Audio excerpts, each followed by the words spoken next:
Conservatoire, Observatoire, Laboratoire des Jeux Olympiques de Grenoble. C'est une association qui a été fondée en 2002 et qui a pour vocation de préserver le patrimoine matériel et immatériel hérité des JO de 68 qui ont eu lieu sur notre territoire, sur le territoire de Grenoble-Alpes Métropole et également sur tout le département de l'Isère. Entre donc 1964, le 28 janvier, l'attribution des JO, jusqu'au 18 février, date de la clôture des Jeux Olympiques. Donc ça passe à travers des expertises d'exposition, ça passe à travers des interventions dans les collèges, dans les lycées, pour sensibiliser la mémoire des jeunes à tout ce qui s'est passé autour des années 68. Et ça va être aussi également dans notre rôle de conservatoire de participer financièrement, moralement à la préservation des différents équipements, que ce soit sur Grenoble ou plus largement sur tout le territoire du département.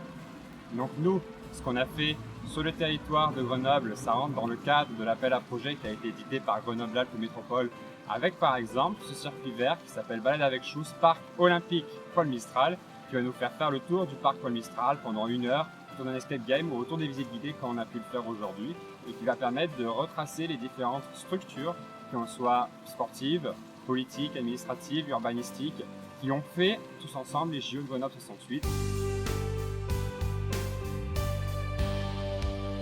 Cette visite, ça va passer à travers différents monuments, comme j'ai pu le dire, qui ont été construits pour les JO. Ça va être le cas d'éléments symboliques, comme cette vasque de plus de 500 kg qui a été créée par l'artiste César Baldaccini. Et ça va être aussi l'occasion de passer par des infrastructures sportives, comme l'arrêt Clémenceau, comme l'anneau de vitesse, ou comme le Stade des Alpes qui sera construit après, mais comme le Stade de glace qui va être construit pour les Jeux Olympiques et qui va être la première patinoire en Europe à dépasser les 10 000 spectateurs. Ça va être la plus grande patinoire d'Europe pendant la période des Jeux, sous ces voûtes qui vont culminer jusqu'à 40 mètres pour les plus hautes, 38 pour les plus basses, et qui vont accueillir les équipes A de hockey et également les plus belles épreuves de patinage artistique. Ça va être aussi l'occasion de découvrir l'hôtel de ville avec toute sa structure, toute son esthétique qui peut être controversée mais qu'il faut simplement s'attacher à comprendre à travers les différentes pensées de ces 5 architectes. Ça va être aussi des sculptures avec le symposium de 1967 qui a eu pour but de confronter les artistes dans leur création artistique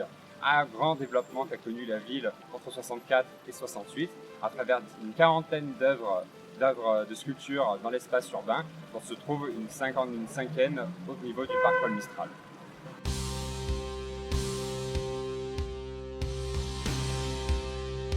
On a pu voir autour des œuvres de Victor Vasarely sur l'anneau de vitesse, qui n'est que l'arbre qui cache la forêt dans le sens où où ce qui se passe sur l'anneau de vitesse, ça va être répliqué à